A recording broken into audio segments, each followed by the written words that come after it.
Pues muy buenos días a todos y bienvenidos a este webinar. Mi nombre es María y me gustaría daros la bienvenida en nombre del Colegio Oficial de Ingenieros Industriales del Principado. Muchas gracias en primer lugar por hacer un hueco en vuestra agenda para compartir con nosotros este webinar sobre el liderazgo enfocado en las personas.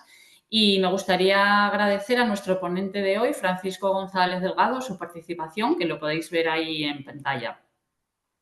Antes de iniciar, os remarcamos algunos aspectos organizativos en lo que os pedimos que mantengáis los micrófonos y las cámaras apagadas, y las cuestiones que os puedan ir surgiendo pues las podéis escribir en el chat, y al final de la ponencia pues abriremos un turno de dudas y preguntas para que podáis trasladar las cuestiones, bien sea por el chat o abriendo los micros directamente a Francisco.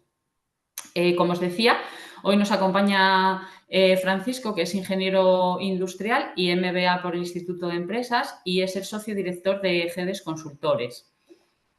Aquí podéis ver la agenda de la jornada de hoy, y de forma muy breve pues os presento los objetivos del webinar, que son analizar la evolución del capital humano en las organizaciones, conocer las características generales de las nuevas generaciones y identificar y desarrollar algunas de las competencias clave para el nuevo liderazgo enfocado a las personas.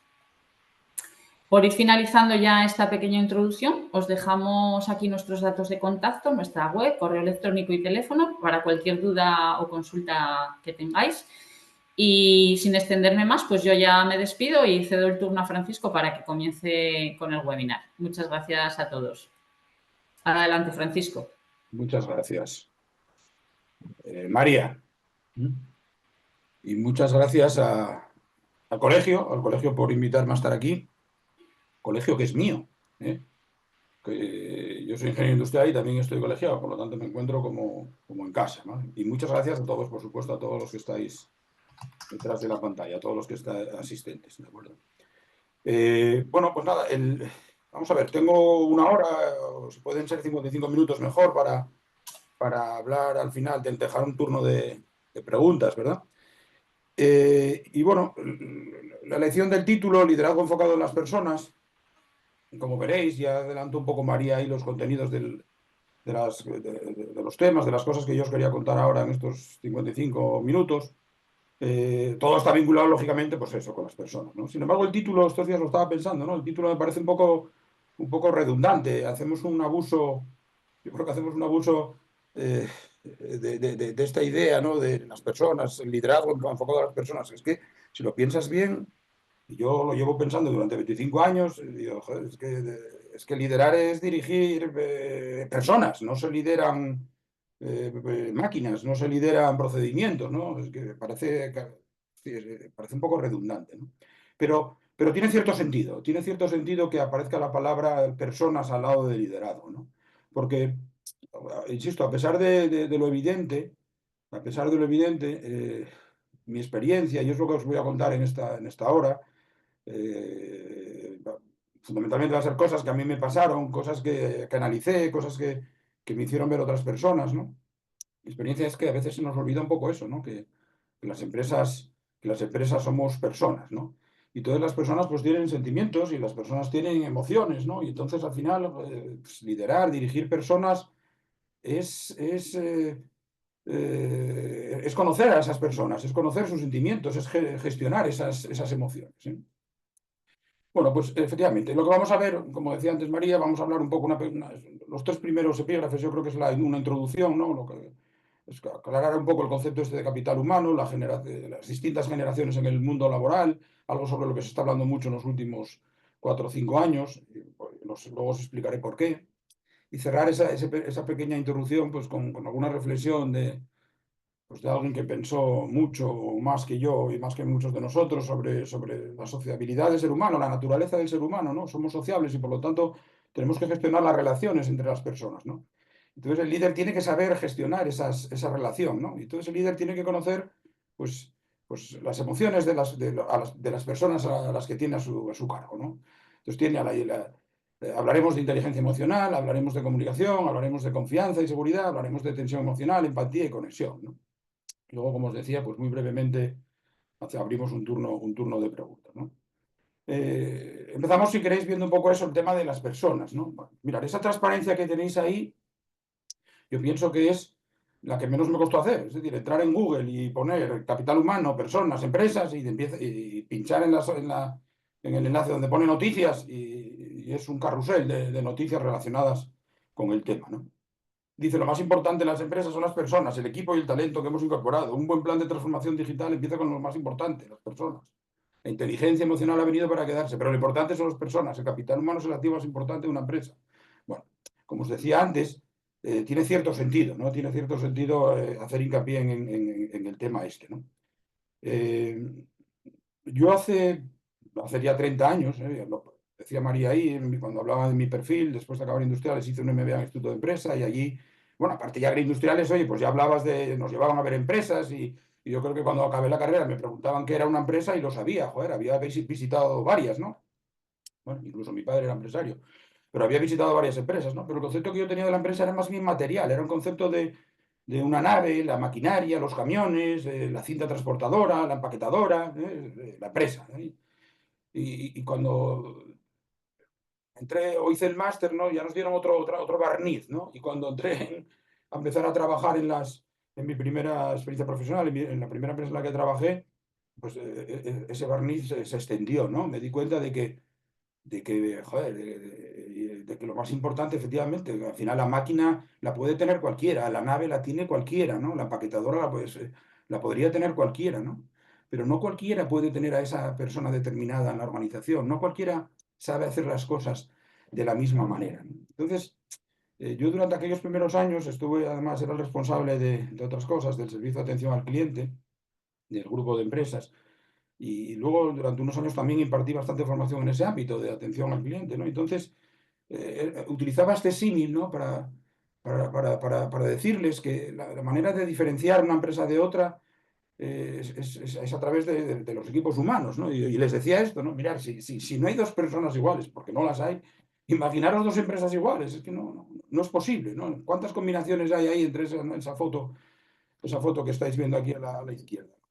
Tengo el ratón que me parece que veis por ahí que se está moviendo. Bueno, pues, ¿cuántas combinaciones hay? Si uno contra uno ya es distinto, imaginaros 10 contra 10 o 100 contra 100, ¿no? Entonces, efectivamente, las personas no son iguales y las personas son las que hacen la organización. Mucho más que la máquina, o mucho más que la nave, o mucho más que la empaquetadora que conté antes, ¿no? Y de ahí viene el concepto este de capital humano, ¿no? Dice, ¿qué es el capital humano? Dice, es el valor económico, pues, de las habilidades, conocimientos y experiencias de una persona que se utiliza para producir bienes o servicios. Bueno, yo esta definición la veo todavía un poco corta, ¿no? Porque, si sumamos el valor económico de las habilidades, conocimientos y experiencia de las 20 personas que integran esta organización, no es una suma aritmética. El resultado de esa suma no es una suma aritmética. El resultado de esa suma lleva implícito las relaciones también que hay entre esas personas. Es decir, tú puedes tener en una empresa, un departamento, 3 personas, oye, que saben mucho de un tema, ¿no? Pero si no están organizados, si no hay buena relación entre ellos, si el líder no ejerce su función de liderazgo, ese valor no es el mismo que si sucediera todo lo contrario. No sé si me explico, ¿no?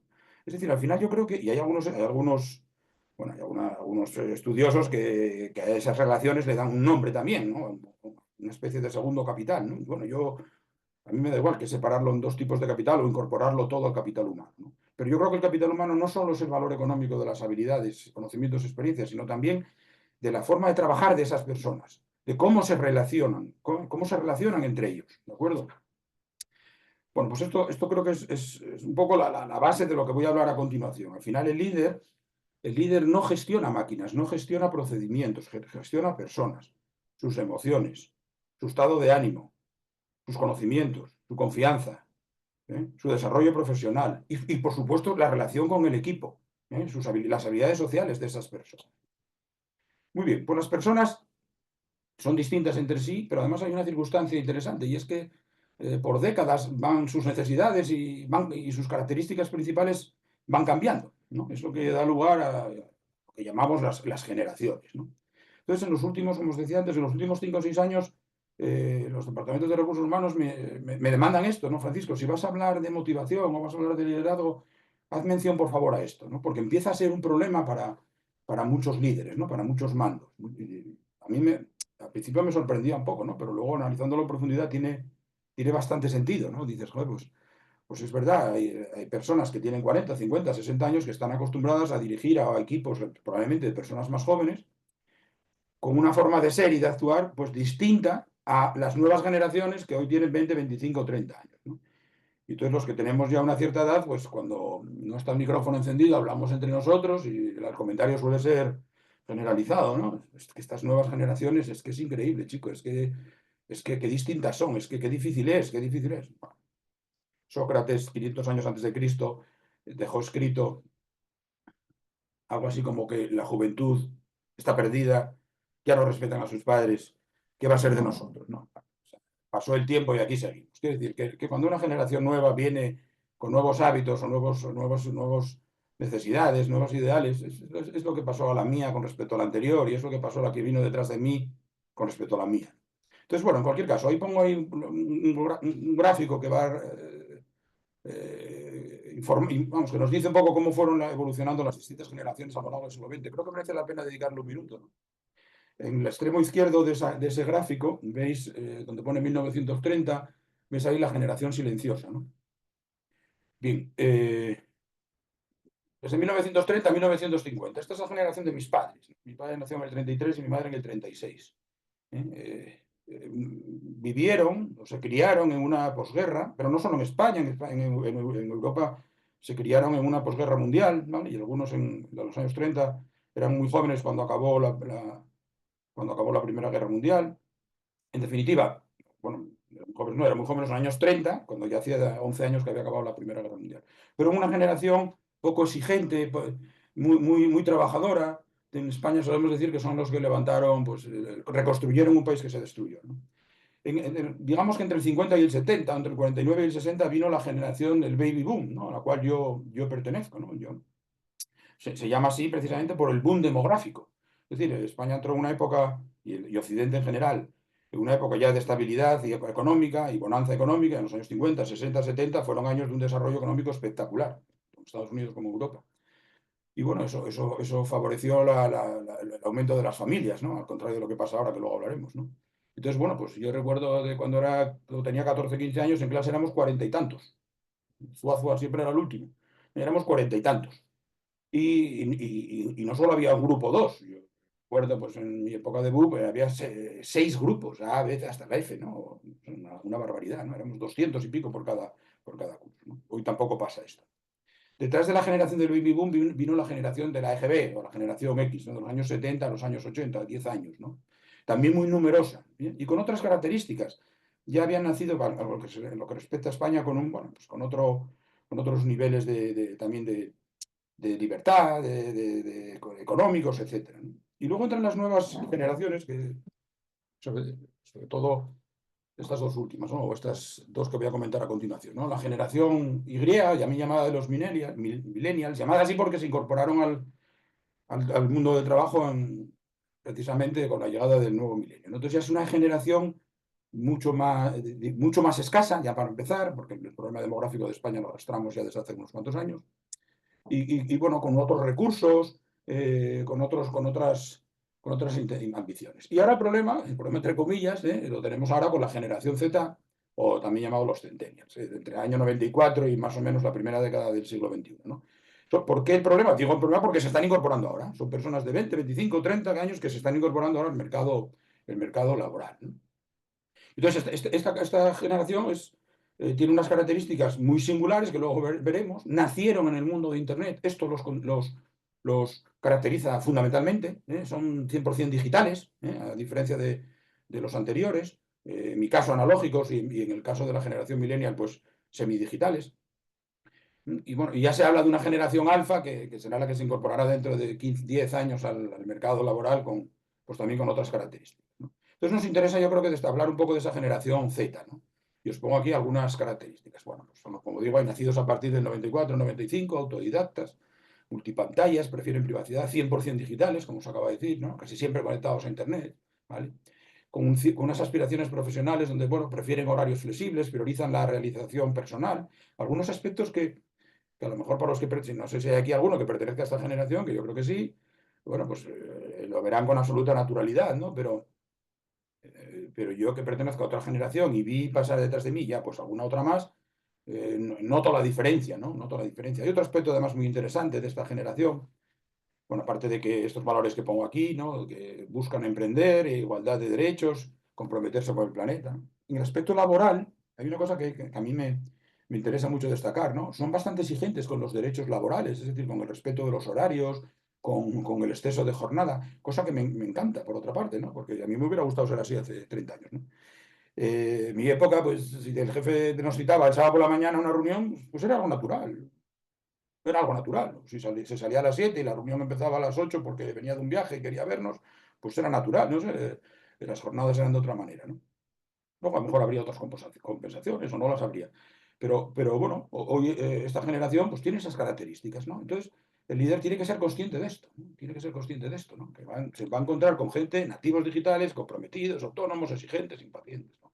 Una generación pues que valora, que una empresa pues, que aporte un entorno que cuide el aprendizaje, las oportunidades de desarrollo profesional y el mentoring, ¿no? Prefiere líderes, no jefes, ¿no? Que valora los horarios flexibles y trabajar sin límites geográficos. Como os decía, algunos directores de recursos humanos me contactan y me dicen, Francisco, es que tenemos problemas con algunos mandos, ¿no? Algunos mandos que llevan mal esto de trabajar con gente joven porque dice que no se entienden, que no se entiende, que, joder, que tienen una perspectiva y unos objetivos que, en fin, que... ¿eh?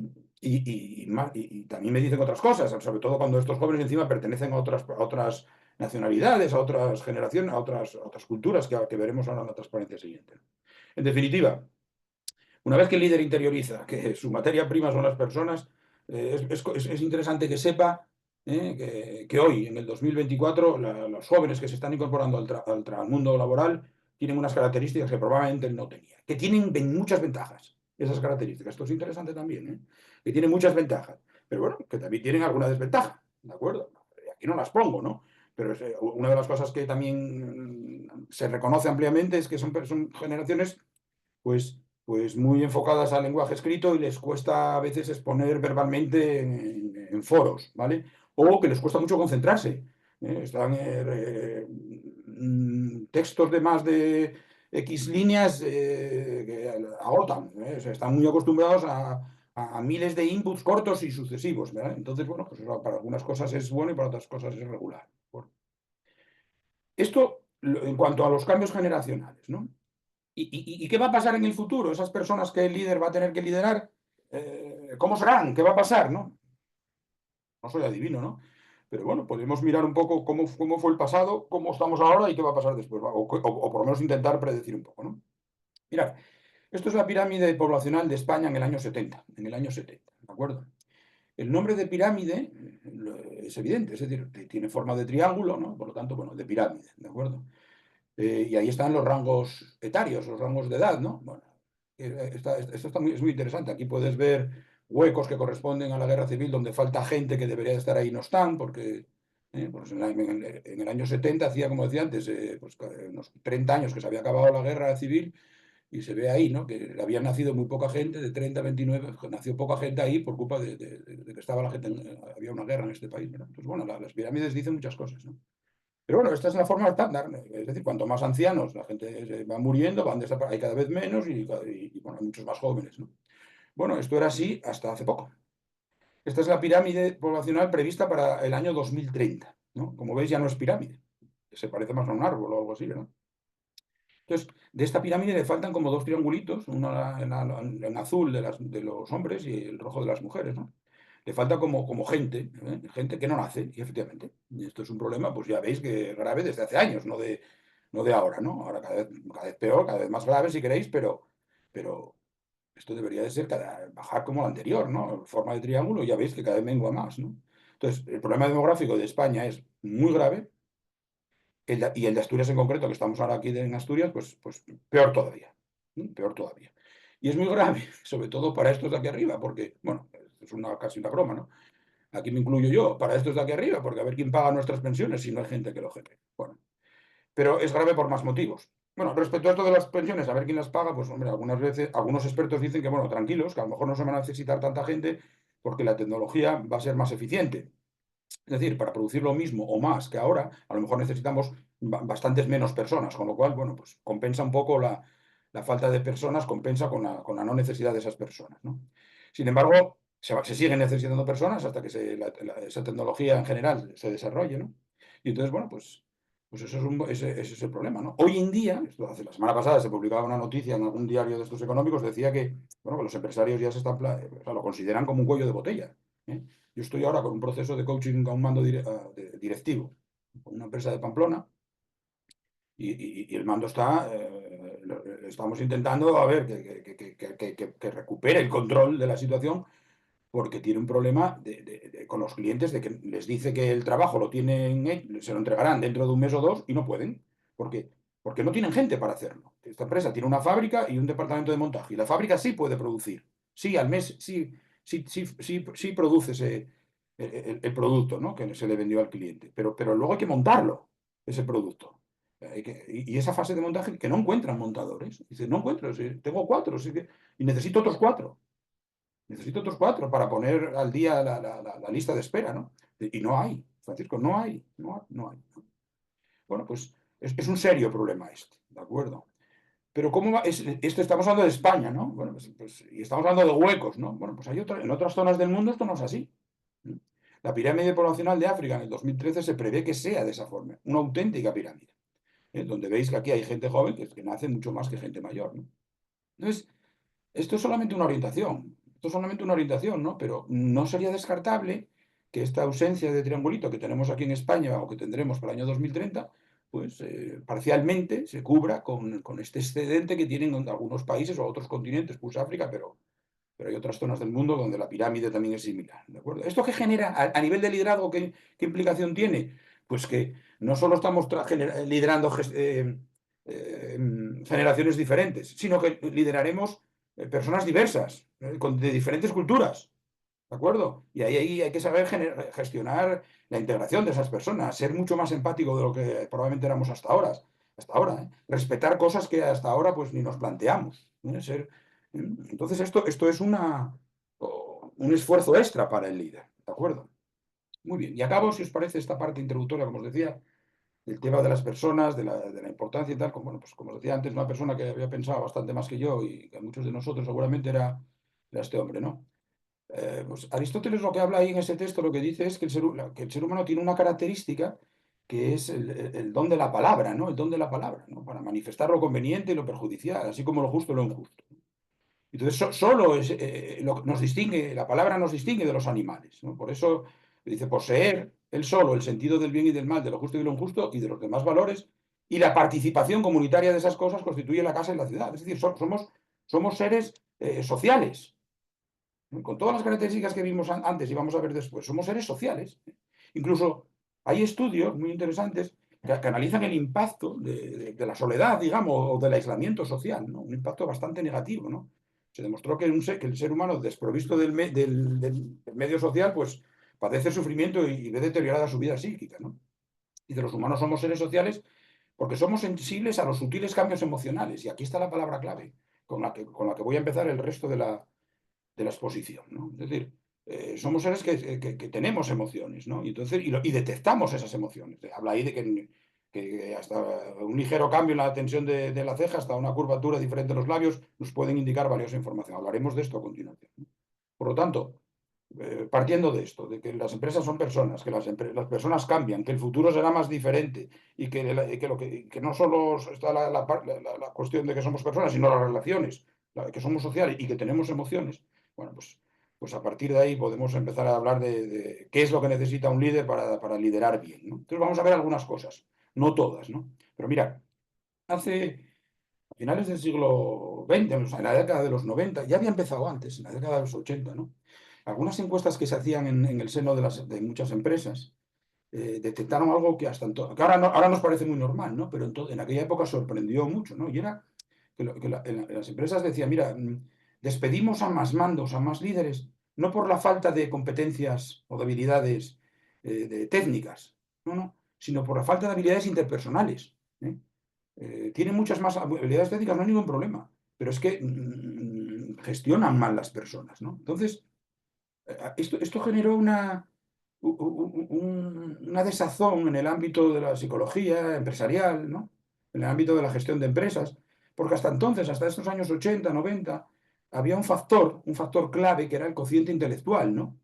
Es decir, los test de personalidad medían la personalidad, pero también, sobre todo, estaban los test de inteligencia, ¿no? Y decía, a ver, una persona con un cociente intelectual de 130, pues, de 120, pues es un tipo que mañana va a tener seguro un buen puesto de trabajo y va a resolver su vida de manera mucho más eficaz que uno que tiene pues 105, 100 o 95. Y en cambio se veía que esto realmente no pasaba así. Es decir, se habían hecho experimentos con niños con 10, 12 años, donde se les había evaluado ese nivel de inteligencia emocional, inteligencia, perdón, cociente intelectual, y se vio que pasados 20, 30 años, pues no todos habían alcanzado el éxito previsto, ni mucho menos. Habían tenido problemas en la familia, incluso, con sus parejas, en sus relaciones sociales, pero también en el ámbito profesional. No habían encontrado el puesto que podrían haber alcanzado o parecía previsible, ¿verdad? Entonces, bueno, esa duda estaba ahí latente, ¿no? Y dices, bueno, ¿cómo? Entonces, al final, ¿el cociente intelectual es un buen predictor o falta algo, ¿no? Todos se sospechaba, se intuía que faltaba algo, ¿no? Bueno, pues ese algo se popularizó a mediados de la década de los 90, ¿no? Hubo un señor que se llamaba Daniel Goleman, que probablemente la mayoría de los que me estáis escuchando os sonará o lo conocéis, ¿no? Y entonces Daniel Goleman realmente no fue el creador del concepto de inteligencia emocional. Realmente ese término apareció en los años 80 en una tesis doctoral y hubo algunos otros psicólogos que a finales de los 80, principios de los 90, empezaron a trabajar con él. Lo que Goleman hizo, porque digamos que casi era su trabajo, él era psicólogo y tenía una columna periódica en el New York Times y de divulgación científica, ¿no? Entonces, lo que Goleman hizo fue escribir un libro. Yo este libro lo tengo aquí, no sé si lo veis ahí, Inteligencia Emocional, ¿no? Este libro se publicó en Estados Unidos en el año 95, ¿no? Y en España salió en el año 96, ¿no? Entonces, imaginaros España en el año 96, donde no había Internet, o no estaba popularizada ni de, vamos, infinitamente menos que ahora, no podemos decir que no había Internet, donde la única manera que tenías de enterarte del lanzamiento de libros técnicos, no de novelas o libros de poesía, de libros técnicos como este, eran las páginas de economía, lo que llamaban las páginas salmón, en los periódicos de los domingos, ¿no? Pues en El País, El Mundo, lo que sea, una sección que ponía libros, ¿no? Y entonces salió un libro de la inteligencia emocional. Cuando yo fui a comprar este libro, y lo estoy leyendo, lo tengo aquí delante, yo compré la 19ª edición, de octubre del 97. La primera edición era de octubre del 96. Es decir, en un año en España se vendieron, un año, y luego se continuarían vendiéndose, ¿eh? Yo creo que corrí bastante y tardé un año en enterarme y en comprar el libro. Bueno, pues 19 ediciones. Yo no sé si ahora mismo, cuántos libros hay ahora mismo en España, o se publican en el mundo que sacan 19 ediciones, pero sobre todo en aquella época, sin medios de enterarnos de que este libro había salido al mercado, ¿no?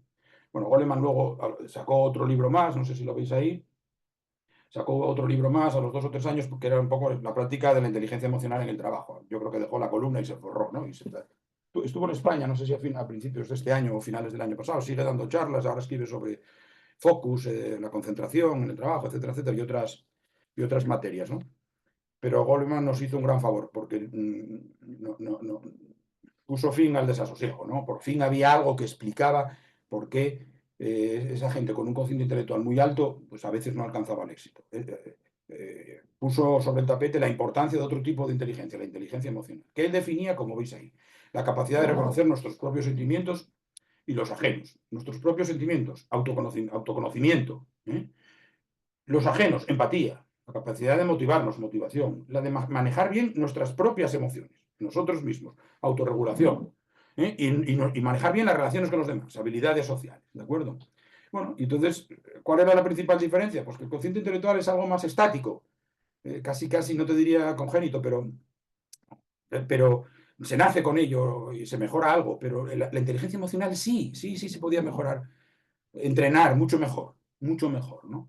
Incluso hace poco me di cuenta de que determinadas habilidades o aptitudes emocionales, ahora os voy a poner una transparencia con las 5 aptitudes y sus correspondientes subaptitudes, algunas se van desarrollando con el tiempo. Es decir, yo, por ejemplo, el tema del autoconocimiento, pues sin esforzarme fui mejorando. Ahora dices, bueno, necesitaste 30 años, claro, lo ideal sería necesitar 3 solo, ¿no?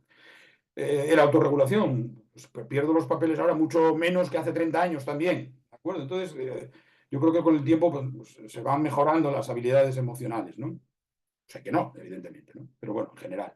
Pero aún en menos, te puedes entrenar y en espacios de tiempo más cortos puedes mejorar esas habilidades emocionales, ¿no? Pongo aquí simplemente un poco la explicación de la inteligencia emocional, ¿no? Un poco eh, cuál es la base científica de esto de la gestión de las emociones, ¿no? Bueno, pues ahí en el dibujo de la izquierda, pues tenéis ahí lo que es el cerebro reptiliano y el sistema límbico, ¿no? Mirad, si os retrocedéis 400.000 años atrás, nuestro cerebro no es como el de ahora, ¿no? Nuestro cerebro, esa parte del neocórtex, pues o no existía o era muy pequeño, ¿no? Nuestro cerebro está formado por un cerebro reptiliano, precisamente por eso, porque es de nuestros orígenes como seres humanos, y luego un sistema límbico que es el que gestiona las emociones, ¿no? Esa parte amarilla ahí que es el que señala pues, la amígdala, ¿no? La amígdala en griego significa almendra y se llama así precisamente por esa forma que tiene de almendra.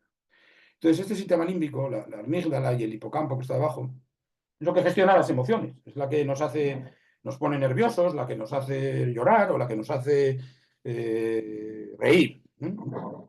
Y luego tenemos teníamos y seguimos teniendo, pero antes era mucho más, funcionaba mucho más tiempo que ahora, teníamos un cerebro reptiliano con unas funciones muy limitadas. Joder, este cerebro nos vino muy bien para sobrevivir, como lo pone ahí, el instinto de supervivencia. Si veíamos el instinto de supervivencia, si escuchábamos un rugido de una fiera, pues este cerebro nos decía, escóndete, ¿vale? Y si oíamos un trueno, pues este cerebro nos decía, métete en la cueva. Y con eso era casi, casi suficiente. Con eso ya éramos listos de narices en aquella época, ¿no? Y ya nos permitió sobrevivir, ¿no? Cuando la cosa se complicó, sobre todo cuando dejamos de ser cazadores y nos convertimos en agricultores y había que prever, había que planificar, almacenar y aprender ciertas técnicas, etcétera, etcétera, nuestro cerebro necesitó de algo que procesara mucha más información y de una manera racional y desarrollamos el neocórtex, ¿no? Bueno, entonces es un poco lo que digo ahí. Hoy nuestro cerebro límbico, perdón, nuestro cerebro reptiliano funciona, yo creo que no sé si menos tiempo que antes, por lo menos no sé de uso exclusivo, lo que trabajamos más es el neocórtex, ¿vale? Hoy escuchamos un relámpago y lo procesamos, y bueno, pues es la tormenta, no pasará nada, caerá en el pararrayos que está ahí en la iglesia, y punto, y estamos tan tranquilos, ¿no? No, no nos ponemos nerviosos o no nos ponemos muy nerviosos. Sin embargo, el sistema límbico sigue funcionando, claro, es el que nos da órdenes a nuestro cuerpo cuando lo necesitan. Entonces, ¿qué sucede a veces? ¿O cuál es el funcionamiento normal? El funcionamiento normal es que si tú escuchas un trueno, normalmente lo procesas, ¿no? Dice, el neocortes lo procesa, ¿no? Pero a veces, pues imagínate, yo a veces me pasa que estoy dando formación en una fábrica y de repente oigo como una explosión y pego un salto, me pongo nervioso, y con el corazón palpita a una frecuencia un poco más alta, los orificios de la nariz se abren un poco más porque necesito más oxígeno y estoy un poco en tensión de decir, ¿qué pasó? ¿No? ¿Qué pasó? Y sin embargo miro para los 15 alumnos que tengo delante y están todos muy tranquilos. Entonces, y me dice, no, tranquilo, Francisco, es que a esta hora es cuando meten la presión ahí, suele producirse esa pequeña explosión y tal. Y yo, joder, pequeña, casi muero del susto, ¿no? Entonces, ¿por qué ellos no se asustan y yo sí? Porque ellos procesaron ese estímulo auditivo con el neocortes, ¿eh? Y su neocortes les dijo, tranquilos, es la explosión de todos los días a la una. En cambio, para mí, como era la primera vez, ese estímulo puenteó el neocortes, gracias a Dios, puenteó el neocortes y va directamente al sistema límbico y me dice, Francisco, salta, escóndete, supervive, sobrevive. ¿De acuerdo? Entonces eso ese puenteo es útil. Lo que pasa es que, claro, cada vez lo necesitamos menos, ¿eh? Pero es bueno si vamos a conducir y viene y se nos echa un coche, perdón, si queremos cruzar un paso de cebra y se nos echa un coche encima, pues es bueno que no perdamos tiempo razonando, sino que saltemos y nos apartemos para que no nos atropelle. ¿Y eso qué pasa? Dice, cuando estos recorridos neuronales se encienden, se produce un estallido emocional. En otras palabras, actuamos sin pensar, ¿vale? Eso es bueno, insisto, cuando se trata de sobrevivir, ¿no? Pero otras veces, eso que digo aquí, esas emociones nos perturban, sabotean el funcionamiento del neocortes y no nos permiten pensar correctamente, ¿no? Cuando me disgusto, me enfado, doy voces y no razono, y me están diciendo algo y no razono. ¿De acuerdo? Entonces, falta de autocontrol, de autorregulación, lo que hablaba antes como una competencia emocional, ¿no? Bueno, gráficamente os lo pongo ahí, ¿no? Y se ve muy bien. Si tú ves una araña, vamos a suponer, y es una araña pequeñita, pues ese estímulo visual en este caso normalmente llevará ese recorrido azul que ves ahí. Es decir, llega al tálamo y el tálamo va al córtex y el córtex lo procesa y dice, bueno, es una araña pequeñita, déjala ahí o písala o no te preocupes. Y no pasa nada, ¿vale? Y le dice al amigo, tranquila, que está controlado, ¿vale? Claro, si de repente miro y veo un pedazo de araña de medio kilo, pues se excita este circuito que veis ahí intermedio que va del tálamo a la amígdala, y la amígdala le dice salta, esa señal verde, ¿de acuerdo? No, puentea el neocortes, ese circuito, ¿vale? Y esto me viene fenomenal pues para salvar mi vida, ¿no? En muchas ocasiones, en otras ocasiones pues es un problema. Entonces, esta es la base científica de las emociones, ¿no? De por qué es importante el control de las emociones, ¿no? Y bueno, Goleman pues definió, ¿no? Como insisto, él no, difundió la existencia de 5 aptitudes que daban forma a la inteligencia emocional, ¿no? La tenéis ahí: el autoconocimiento, la autorregulación, la motivación, las habilidades sociales y la empatía. Bien, vamos a hablar en esta media hora que nos queda larga, pues un poco sobre la confianza en uno mismo, vamos a hablar de la empatía, vamos a hablar sobre todo de la comunicación. Y si os parece, empezamos ya con la comunicación, ¿vale? Entonces, mirad, otra cosa que os cuento de mi experiencia, en este caso ya como experiencia docente, ¿no? Cuando entro en el mundo de la consultoría y empiezo a dar formación, yo trabajaba en una empresa, en mi primera empresa, ahora la empresa es mía y yo diseño los cursos y coloco los módulos que creo convenientes o en función de lo que me diga el cliente, ¿no?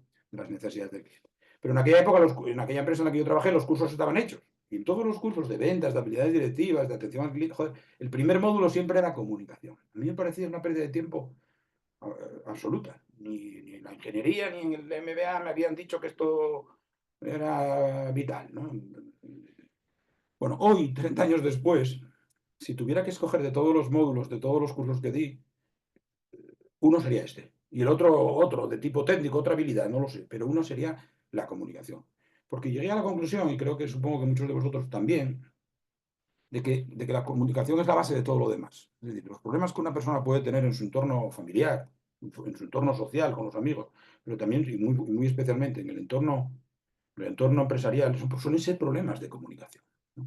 Entonces, algo tan elemental que nos enseñaron, emisor, el receptor, no sé qué, cuando teníamos 10 años, pues resulta que te vas dando cuenta de, joder, muy sencillo no debe ser, porque aquí todo el mundo habla es un problema de comunicación. Los problemas de comunicación, ¿pero qué problema? Si es un proceso sota, caballo y rey, pues no debe ser sota, caballo y rey, ¿no?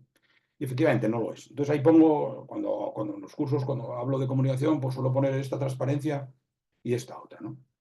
Entonces, en la primera pongo del 100% de la idea que el emisor tiene en la cabeza, si yo os quiero explicar ahora cómo se deteriora el mensaje, ¿no? Que voy poniendo ahí, punto 1, el mensaje se deteriora por el camino, pongo ahí.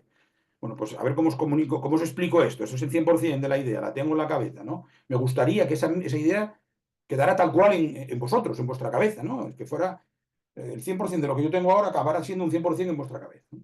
Bueno, pues eso es prácticamente imposible. Tengo que convertir esa idea en palabras. Ya pierdo información. Ya cuando sale de mi boca la idea ya lleva el 80% de la información. Lo tengo que transmitir. Y hay barreras. Algunos de vosotros, pues a lo mejor ahora entró no sé quién en la sala y os despistó, o estáis cansados, o el tema parece que era menos interesante de lo que os parecía. Al final, ese mensaje, pues recibís menos. Y si ahora encima esto lo decodificáis con vuestros valores, vuestro estado de ánimo, no sé qué, pues quedará menos, ¿no? Bueno, aquí es donde el emisor, y en este caso el líder, cuando comunica, tiene que esforzarse en dar las órdenes claras, en codificar bien el mensaje, en explicar las cosas, en eliminar barreras, en coger al trabajador y decir, mira, sal de aquí, que aquí hay un ruido, vamos a sentarnos aquí o comiendo, y te lo explico de otra manera, ¿no? Favorecer que la comunicación sea óptima, que si no es el 50 aquí, por lo menos que alcance el 80, el 85, el 90 aquí a la derecha, en la mente del receptor, ¿vale? Pero si ese primer punto es importante, es más el segundo. Todo componente que emitimos tiene dos componentes y la emisión de los dos componentes es simultánea. Es decir, a la vez que yo emito este mensaje, estoy emitiendo un mensaje intelectual, lo que se quiere decir, el contenido. Pero hay un mensaje emocional, y vuelve a aparecer otra vez aquí la palabra de las emociones, ¿no?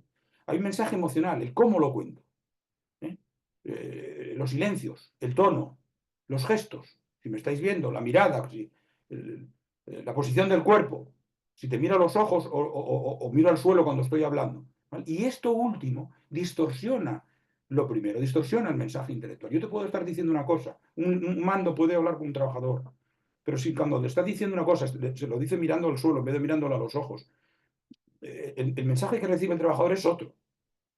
El mensaje es otro. Dirá, no me lo dijo convencido, no me parece a mí que no debe ser muy importante. O debe estar mal planteado, porque él mismo parecía que le daba vergüenza decirme. Y eso es lo que va a quedar, ¿no? Efectivamente, hay esos tres tipos de lenguaje que emitimos en la comunicación interpersonal, el lenguaje verbal, que puse el qué, el lenguaje paraverbal, el cómo, con los tonos, los silencios, el volumen de las palabras. Y luego están los gestos, la mirada, el rostro, la posición del cuerpo, ¿no? Y tiene que haber coherencia, tiene que haber coherencia. No puedes estar diciendo una cosa con la voz y con tu cuerpo otra. Porque en algunas ocasiones se llegó a demostrar que pesa mucho más el lenguaje corporal que el lenguaje verbal. Esto no son porcentajes estáticos, ¿no? Pero en determinadas situaciones, Meravian hace muchos años y otros expertos demostraron esto. Y yo pongo algunos ejemplos en los cursos, ¿no? Que demuestro cómo hablando y haciendo gestos, pregunto al receptor, ¿qué entendiste? Y entendió el gesto. Lo que le dije le da menos importancia a lo que vio, cómo lo dije. ¿De acuerdo? Muy bien. Eso por la parte del emisor. Por la parte del receptor está la parte de la escucha, ¿no? También el receptor tiene que esforzarse. Bueno, esto no, y aquí el líder también muchas veces hace de receptor, tiene que escuchar a los trabajadores, ¿no? Tiene que escuchar. Entonces yo sugiero que el líder escuche de manera activa, de manera activa. ¿eh? ¿Qué es escuchar y entender? Pongo ahí. Bueno, escuchar es filtrar lo que se oye. O sea, oír es anterior a escuchar. Oír es estimular las neuronas de nuestro cerebro. No sé si aquellos famosos huesecillos del oído interno, martillo, yunque y lenticular, me parece, ¿no? Y generan una señal eléctrica que vaya al cerebro. Pero ahí empieza la escucha. Y la gente escuchamos con nuestros filtros cognitivos, lo que sabemos del tema, nuestro estado de ánimo, también el estatus. No es lo mismo que me diga una cosa mi jefe a que me diga un compañero, no es lo mismo que me pare en la calle un policía a que me pare un turista. La situación de escucha cambia, ¿no? Entonces entender es lo que queda del filtro. Entender es lo que queda del filtro. Por eso, después de ver esto, aquella U que puse en la transparencia anterior del 100% la podemos describir de esta otra manera, ¿no? La pérdida de información, las diferencias que se van produciendo entre lo que se quiere decir, lo que tengo en la cabeza, lo que se dice, y luego lo que se escucha y lo que se entiende, ¿no? Por eso es importante que el mando escuche, que lo haga de forma activa. ¿Y qué significa escuchar de forma activa? Pues minimizar el impacto de esos filtros, ¿no? Porque pongo ahí, poner todos los medios a nuestro alcance para lograr entender lo que nos quieren decir. Que esto último, lo que se entiende, sea lo más parecido a lo que nos quieran decir. Es decir, el esfuerzo y el interés por reducir ese impacto de esos filtros, ¿no? Entonces, entender es tan o más importante que saber comunicar y expresar adecuadamente. Y acabo con esta parte de la comunicación escrita, con algo a lo que sí me interesa dedicarle unos minutos, no muchos. Si atendemos al canal, la comunicación se puede clasificar de otras maneras, de la manera que tenéis ahí, ¿no? La comunicación oral, escrita y la gestual, visual, acústica, ¿no? Cada una tiene sus ventajas e inconvenientes, ¿no? Cuando yo pregunto en los cursos, oye, ¿cuál preferís? La escrita. Bueno, efectivamente tiene ventajas, mucha definición, ¿eh? En un correo tú puedes poner, son 17 piezas de 14,48, entregar las 6 primeras el día 10 y no sé qué. Joder, una cantidad de datos que como no te lo pongo por escrito, es difícil retenerlo si te lo están diciendo verbalmente, ¿no? Es económica. En un correo pones en copia 10 y no tienes que llamar a 10 por teléfono, por ejemplo, ¿no? Te ahorras un montón de tiempo. Y luego tiene una cosa que es quizás lo mejor y lo peor, ¿no? Aquí aparece como una ventaja, se conserva en el tiempo, es verdad, es verdad. Pero quizás hagamos un uso incorrecto de esto. Es decir, por el hecho de que lo escrito queda constancia, el 100% de nuestras comunicaciones acaban siendo escritas. En los últimos años son varias las multinacionales que me contratan para dar cursos de comunicación. Y noto que uno de los principales problemas es esto. Es alucinante cómo 20 personas que están en una sala se comunican por escrito. Y tienen conflictos entre ellos que resuelven por escrito. Y se piden favores por escrito. Entonces, hay un ambiente que en ocasiones no es bueno. Pero ya no te cuento ya esos 20 trabajadores que están en una planta con los 20 de la de arriba. No se conocen. Llevan años trabajando juntos y se conocieron en el aula. Los presenté yo. Bueno, a ver, demanda. Sí, sé que por algún correo electrónico, ¿no? No se conocen. Entonces, esto es interesante, joder. Hay un uso, porque una de las desventajas de la comunicación escrita que aparece ahí es precisamente que es impersonal. Al final, no ves la cara de esa persona. No, estás eliminando la comunicación gestual, lo que hablábamos antes, y eso aporta mucha información. Estás eliminando la comunicación no verbal, y eso aporta mucha comunicación, ¿no? Entonces, yo siempre le hago una reflexión, ¿no? Y sobre todo a los mandos intermedios, en contra de lo que puede parecer, a veces la comunicación escrita no siempre es más eficaz. A veces hay que coger el teléfono, a veces hay que levantarse, oye, tienes un minuto, ven para acá, vamos a hablar, ¿vale? Porque cosas que se dicen de una manera que se expresan con unos gestos de la cara, con la voz, se entienden de otra manera. Y se evitan muchos problemas. Yo os invito a que hagáis un uso muy, muy racional de la comunicación escrita, del correo electrónico sobre todo, ¿no? Y de los WhatsApp. Muy bien. Cambiamos de tema y entramos en estas tres o cuatro últimas habilidades a las que voy a ir un poco más rápido, ¿no? La primera es la confianza en uno mismo, ¿no?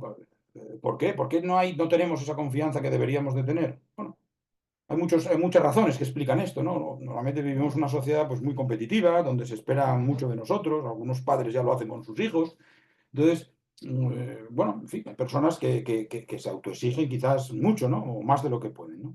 Luego también hay veces que, pues algunas carencias sociales, emocionales, incluso técnicas, pues te generan inseguridad, te encargan en el mundo laboral, te pueden encargar trabajos pues que no sabes cómo desenvolverlos, ¿no? Entonces eso te genera una inseguridad notable, ¿no? Entonces, bueno, algunos consejos para aumentar la confianza. Y yo creo que el líder esto tiene que saberlo y tiene que ayudar a que ese trabajador en el que detecta cierta inseguridad, pues hablar con él de cosas como estas, ¿no? Pues primero, a ver, chico, no todo el mundo somos buenos para todo.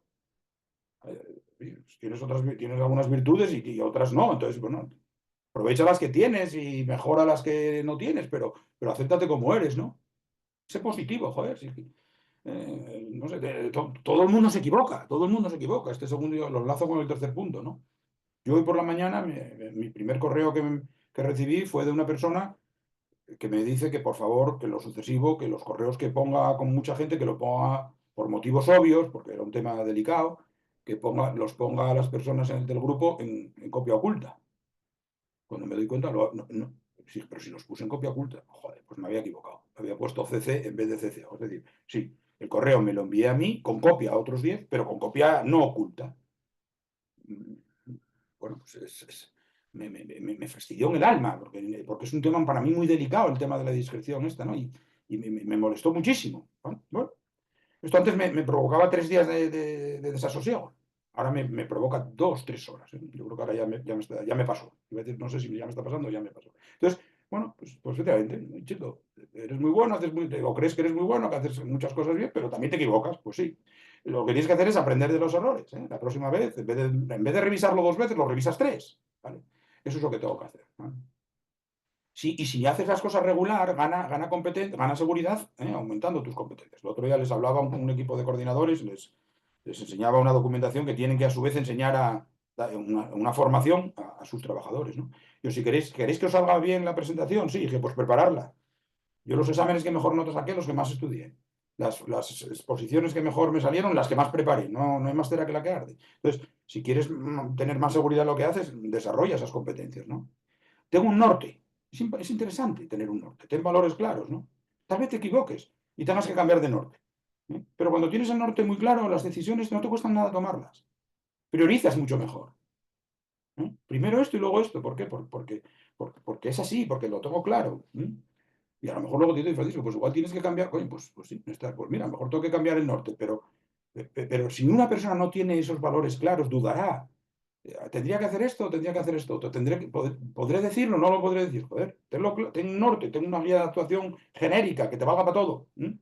Establece retos, no esperes la valoración de los otros. A veces se producen, otras veces no. Domina el lenguaje corporal, que no te traicione, que no demuestres esa inseguridad. Muestra seguridad en ti mismo a través del lenguaje corporal. Relaciónate y relájate. El mundo no se acaba, chaval, que te equivocaste con el correo ese electrónico. Sí, ¿y qué? ¿Y qué? Y Mirad, una de las cosas que yo aprendí con el tiempo es que con el paso de los años las cosas quedan en nada. Las broncas, las riñas, los disgustos, no se acuerda nadie de ellas. Así que yo no sé qué sentido tiene prolongarlos mucho, ¿no? Bueno, acabo con esta transparencia muy rápido, la parte de confianza, ¿no? Esto es interesante, es una encuesta que hicieron Tupperware. La empresa la conoceréis todos, sobre todo aquellos que visitáis con frecuencia a vuestra madre y salís con el tupper debajo del brazo, como decimos casi todos. Entonces, esta empresa, bueno, pues un pedazo de empresa, ¿no? Está a nivel todo el mundo, ¿no? Entonces hizo una encuesta ahí a 4.000 trabajadores y analizó su nivel de confianza en sí mismo, ¿no? Y se dio cuenta de que oye, bueno, pues una mayor confianza en los trabajadores producía un aumento de ventas, un 22 más de ventas, ¿no? Y mejoraba los procesos de selección. Cuando buscaban personas con confianza en sí mismo, acertaban en un 27% más de los casos, ¿no? En ese estudio también se percataron de que los trabajadores con más confianza en sí mismos pues eran un 45% más optimistas de cara al futuro, ¿no? De cara a su vida. Y además tenían un 24% más de probabilidad de superar problemas que se le planteaban en el trabajo. O sea, la confianza en uno mismo reportaba una cantidad de ventajas muy importantes, ¿no? Y otra cosa que se dieron cuenta es, joder, que era transversal, ¿no? Que estos datos eran tanto para hombres como para mujeres, como para los tres países donde hicieron. Los resultados eran muy similares en Estados Unidos, Sudáfrica y Brasil, ¿de acuerdo?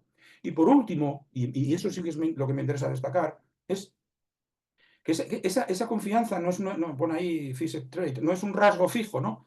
Es, varía, es verdad. Hay personas que a lo largo de la vida pues tenemos momentos de más o menos confianza en uno mismo por circunstancias personales o profesionales, ¿vale?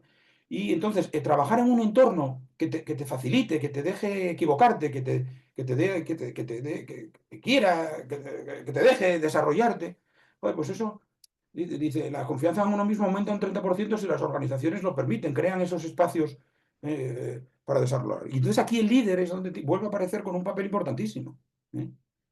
Tiene que generar esos espacios de confianza, tiene que dar confianza al trabajador y dice, no te preocupes, hazlo, hombre, hombre, habrá que empezar primero con experimentos con gaseosa, ¿no? Pero no pasa nada, te vas a equivocar como me equivoqué yo, dar confianza, ¿no? Otro aspecto importantísimo, ¿verdad?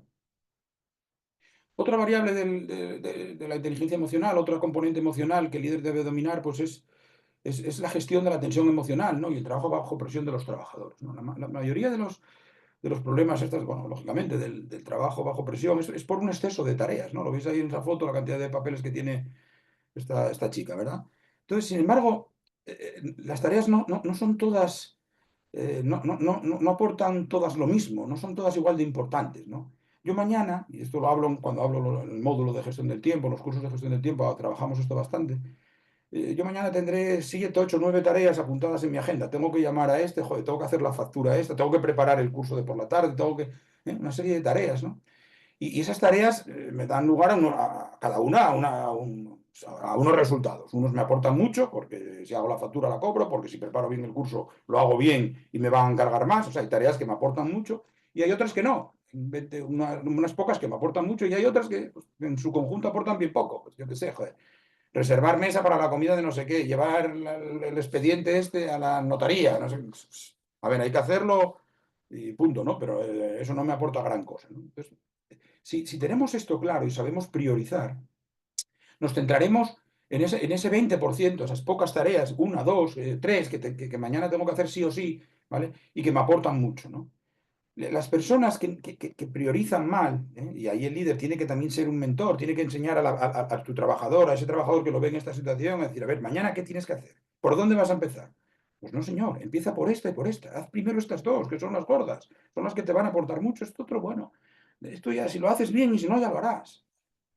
Y esto es un poco lo que decía Stephen Covey con aquel gráfico famoso que voy a poner ahora, ¿no? En su libro de los 7 hábitos de la gente altamente eficaz, ¿no? De esas 10 tareas que tienes que hacer mañana, las sabrá que son poco importantes y poco urgentes. Pues déjalas, coño, déjalas. No, es que me gustan mucho, es que el criterio no es me gusta, no me gusta. Es que ahora tengo tiempo. El criterio no es si tienes tiempo o no. El criterio es importancia y urgencia. Si es poco importante y poco urgente, no la hagas, ¿vale? Si es poco importante esa tarea y es urgente, si puedes, que la haga otro. Eso de llevar el paquete, el expediente a la notaría, eso de reservar al restaurante, si puedes, que lo haga otro. Ganarás tiempo para estas, que son las donde te tienes que centrar. Ese 20%. Ganarás tiempo para esto. Y evitarás que haciéndolas, evitarás que no se acumulen. Porque la crisis es eso. La crisis son tareas importantes que van subiendo en el tiempo, que no las haces y llega un momento que te tienes que quedar 4 horas en la oficina porque es para mañana. ¿De acuerdo? Muy bien. Por lo tanto, keep calm and carry on, ¿de acuerdo? Comportamientos deseables en momentos de crisis, pues voy un poco rápido, os comento. Fundamentalmente, yo me quedaría con el primer párrafo. Esto me lo dijo un compañero un día, creo que fue en una cena del Colegio de Ingenieros, ¿no? Hablando de este asunto, me decía, Paco, yo sabes una cosa que me di cuenta, y es que yo creo que los humanos ponemos el umbral del fin del mundo más cerca de donde realmente está. Y me hizo gracia escucharlo, ¿no? Y luego reflexionando y diciendo, qué razón. Es decir, hay veces que nos pasan cosas en la vida que parece que ya está, que explotó. Este chaval era director de una fábrica de aquí en Asturias y me decía, ¿qué dices que digo? Se acabó, explotó, nada, fuera, me echan, cerramos la fábrica, se acabó, ¿no? Y dice, y aquí estoy, joder, y aquí estoy. Siempre pienso que el final está más cerca que donde realmente está. Esto es muy interesante. Yo estoy con una persona, os decía ahora esta persona de Pamplona, estoy con un proceso de coaching con él y el tío tiene, pues, está en una situación de estrés notable, ¿no? Entonces, las 2 o 3 primeras sesiones trabajamos esto. Y a ver, tío, que no pasa nada. Tranquilo, tranquilo, que no pasa nada. Ya lo sé que parece que es el fin del mundo, pero que no lo es. Que dentro de un año te vas a morir de risa de lo que te pasó este año. Tranquilo, ¿vale? Entonces, cuando estás tenso, primero, tranquilizarse, que no pasa nada. Segundo, vamos a resolver el problema y luego ya buscaremos culpables o buscaremos la solución, el origen de la causa de ese problema que lo generó para que no vuelva a suceder. Eso ya lo haremos luego, y es lo que pongo ahí en la 3P. Bezos, a que supongo que todos conocéis, el fundador de Amazon y el CEO, habla sobre esto del estrés y dice una cosa muy interesante que resumo ahí, ¿no? Él habla, dice que el estrés, que él lo entiende como aquello que le está generando pues un rum rum, ¿no?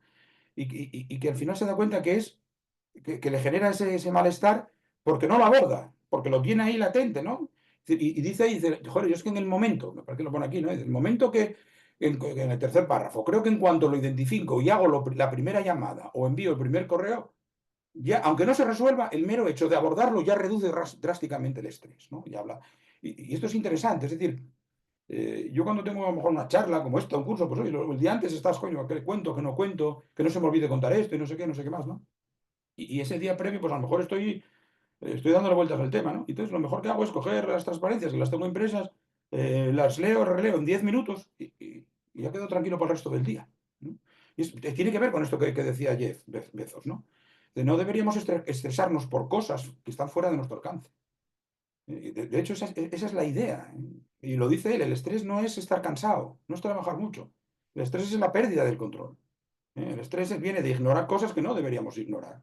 Cosas que deberíamos de tener controladas que no tenemos, pero que dependen de nosotros, no que no dependen de las que no dependen de nosotros, no tenemos nada. Y una de las últimas competencias que vamos a ver pues es la empatía, ¿no? Ese diálogo que tenéis ahí es un diálogo real que yo tuve con un proveedor un día, ¿no? Pues yo le entrego a mi cliente un documento y el cliente me dice, Francisco, hay algunos datos con un nombre aquí que está mal, hay que cambiarlo. Entonces yo a las 11 de la mañana le envío un correo a mi proveedor y me digo, oye, mira, me comenta el cliente que hay un error en uno de los nombres de la lista, por favor, cambiarlo, que es urgente, ¿eh? Están esperando por esto. Y nada. Y a las 11 vuelvo a mandar otro correo, oye, ya está. No me contesta. Pero bueno, y a las 5:30 mando, después de comer, mando otro correo. Oye, por favor, que el cliente está esperando, que necesitan la lista. Y me lo envían a las 6:30. Y me doy cuenta de que, en fin, sigue habiendo un error. Y a las 7:30 solucionado. Tengo varios ejemplos, pero este es uno muy pedagógico, ¿no? Yo creo, digo, pero esta persona se habrá metido en mi cerebro. Pero no se habrá dado cuenta de lo nervioso que estoy. No se habrá dado cuenta de la necesidad que tenía. Pues no se puso en mi lugar. ¿Qué es la empatía? Eso, la empatía es ponerse en el lugar de otra persona, ¿no? Es escuchar sin prejuicios, indagar en las motivaciones de la otra persona y, por supuesto, actuar con el estilo social de la otra y estar dispuesto a aceptar nuevos planteamientos. El líder tiene que ser una persona muy empática. Tiene que entender por qué le dicen eso el trabajador. Tiene que ponerse en su lugar. Cosas que a lo mejor al líder no le parecen relevantes, para esta persona es importantísimo, porque forma parte de su entorno social, de su cultura, de sus aspiraciones personales. ¿De acuerdo? Entonces es muy importante esta competencia, tenerla clara y desarrollarla, ¿no? Goleman decía que esa competencia tenía además 5, o estaba formada por 5 subaptitudes, ¿no? Yo me quedo con las 2 últimas. Yo me quedo con las 2 últimas, que son quizás las más tienen que ver con esta charla y que las que a mí más me interesan, ¿no? Dice, por lo menos más me motivan, más curiosidad me despierta, ¿no? Dice, la empatía se desarrolla si aprovechas la diversidad, cultiva las oportunidades a través de personas diversas. Es verdad, ¿eh? Yo tengo una idea ahora sobre, por ejemplo, el mundo musulmán, después de haber mantenido una conversación larga con una mujer musulmana hace 7 u 8 años, donde yo le estaba contando mi percepción del mundo y ella el suyo. Claro, después de aquella charla mi idea cambió. No digo que no comparto la mayoría de las cosas que me decía, pero sí entiendo su forma de razonar. Sí lo entiendo. Tuve que pasar por esa charla. Hasta entonces no lo entendía. Y juzgaba de una manera, por lo menos injusta. Por lo menos injusta, ¿no? Entonces, cuando en tu equipo tienes gente diversa, de otras culturas, de no sé qué, es una oportunidad buenísima. Yo estuve hace 10 años en Bolivia en un voluntariado y volví con la cabeza de otra manera, no por nada, sino vi cosas que yo. Y digo, joder, no me extraña que esta gente piense así, no me extraña que esta gente actúe de esta manera. Es razonable. Pues aprovechar esa diversidad para aumentar la empatía, ¿no? Y estar al tanto de las cosas, la conciencia política, interpretar las corrientes sociales y políticas. Yo no tengo hijos, pero tengo sobrinos y cuando tenían 10, 12, 14, 15 años venían a mi casa, ¿no? Y entonces les oía la música que escuchaban, la ropa que llevaban. Eso me facilitaba el contacto con personas posteriores de esos millennials, o de esos ya zetas que son hoy, ¿no? Y es más fácil entender que la juventud o determinados colectivos actúen de otra manera si los conoces, ¿eh? Si los conoces, si estás al corriente de esas tendencias, ¿no? Y acabo, y con esto creo que llevo 55 minutos, pues acabo muy rápidamente con una serie de consejos que este hombre, Francisco Alcaide, recomienda para conectar emocionalmente con las personas, ¿no? No es un decálogo, son 14 puntos, ¿no? Nos habla de, primero, acepta a las personas, ¿no? Acepta a las personas como son. No impongas tus valores, esto es muy importante, y lo digo muchas veces a los mandos, digo, joder, chico, la gente tiene sus experiencias y tiene su forma de ser. Es que es un pesado, Francisco. Es que este tío, cada vez que le llamo, está con ese. Bueno, joder, ya, pero tendrá sus partes buenas. Escúchale, joder, y trata de entender de por qué se comporta así. Es razonable. Es razonable, ¿no? Ayer hablaba, este fin de semana hablaba con un amigo y hablaba de la distinta educación que habían recibido los hijos de un señor, ¿no? Y hablábamos de que, claro, es que el mayor vivió un momento de su familia distinto al momento que vivieron los menores. Y por eso quizás por eso son también tan distintos. Tienen otra educación, otros valores, se fueron educados en otras condiciones, ¿no? No impongas tus valores, ¿no? Estudia quiénes son esas personas, conócelas, indaga sus pasiones. Es más fácil conectar con otras personas que tienen una afición común. Yo tengo muchos clientes con los que hoy prácticamente casi no hablo de negocios, hablo de historia o de sociología, de psicología o de política, que son temas que a mí me interesan, ¿no? Descubre esos intereses, practica el humor. Es muy agradable, gente positiva, gente que te hace reír. Pide ayuda si la necesitas, aporta valor, mándales textos que pueden ser interesantes, dales contactos que puedan ser valiosos, valóralos a ellos también, no seas arrogante, ¿vale? Personaliza al máximo cuando tengas que hablar por teléfono, o sea, con un correo, si puede ser, trátalo por su nombre o por teléfono, llámalo por su nombre, personaliza los mensajes, contesta rápido cuando te piden algo. Eso la gente lo valora mucho. Conéctate en redes sociales, ábrete a otras personas. Muy bien, y con esto, yo creo que estamos ya en la hora, con esto yo ya acabé. Podríamos seguir hablando mucho más, ¿eh? Y de hecho eso es una de las cosas que me gustaría comentaros, y aprovechando o abusando de vuestra confianza. Y es que el colegio, el próximo mes, en octubre, empezamos el día 9, pues vamos a impartir un curso de desarrollo de habilidades directivas, donde 24 horas. Son 2 tardes a la semana, martes y miércoles, o miércoles y jueves. Miércoles y jueves, creo que es 9, 10, 16, 17, en fin, de 4 a 7 en el colegio. Este es el curso, lo voy a impartir yo, y es el curso que más me gusta dar de todos los que imparto, ¿eh? Porque es un curso muy, muy, muy entretenido. Es decir, en 3 horas, yo hablo media hora, y lo que vamos a hacer es resolver casos prácticos, ¿no? Entonces, por ejemplo, las funciones del mando, pues hay un caso que es el ascenso, donde un señor que era un técnico, un operario, le nombran jefe de taller y refleja los problemas que está teniendo, ¿no? Y entonces el aula la dividimos en grupos, 3 o 4 personas resuelven el caso, yo les doy una guía de preguntas que tienen que responder para ayudar, y luego lo ponemos en común, y entonces un grupo verá una cosa, otros grupos vemos otra. Yo creo que se aprende muchísimo, nos hacen pensar puntos de vista, y sobre todo si cuando en estos cursos vienen personas de empresas distintas, muchos clientes me suelen mandar, cuando hacemos seminarios de este estilo abiertos, así, me suelen mandar gente y me hacen hincapié en esto. Dice, lo que me interesa es que, joder, que hablen con gente de fuera, de otras organizaciones que tienen puntos de vista diferentes, ¿no? Lo que hablábamos antes de la empatía, ¿no? Bueno, pues eso, es un curso muy, muy, muy interesante, muy pedagógico. Os invito a los que me estéis interesados bueno, en fin, a buscar información en el colegio, y si podéis asistir, fenomenal, nos veríamos ahí, ¿vale? Y con esto yo acabo, y aquí pongo que muchas gracias, pero lo que voy a hacer es dejar de compartir y pedir, no sé si María, que está ahí, que abra los micrófonos, o alguien del colegio, sí, que abra los micrófonos. Yo creo que estoy en hora, de la hora prevista. Sí, ya tenéis todos la posibilidad de abrir los micros por si queréis trasladarle alguna pregunta a Francisco, o, bueno, si no podéis utilizar los micros, por el chat. Mira, en el chat ahora parece que ha Sí, pero saltado algo. Bueno, es un agradecimiento. sí, vale. Entonces, bueno, animaros a preguntar, que no os dé vergüenza, que siempre cuesta ahí un poco romper el hielo. Así que si alguien tiene algo que preguntar, puede abrir el micro sin problema. Yo diría más. La mecánica de los webinars del colegio es esta, ¿eh? Al final hacer las preguntas. Lo hablábamos antes María y yo, ¿verdad?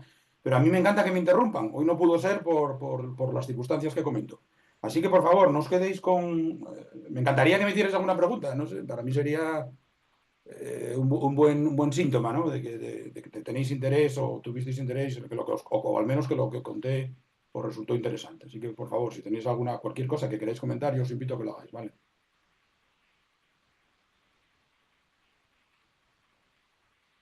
A ver si se nos anima alguien. Bueno, pues nada, oye, si no... Está todo muy claro, supongo.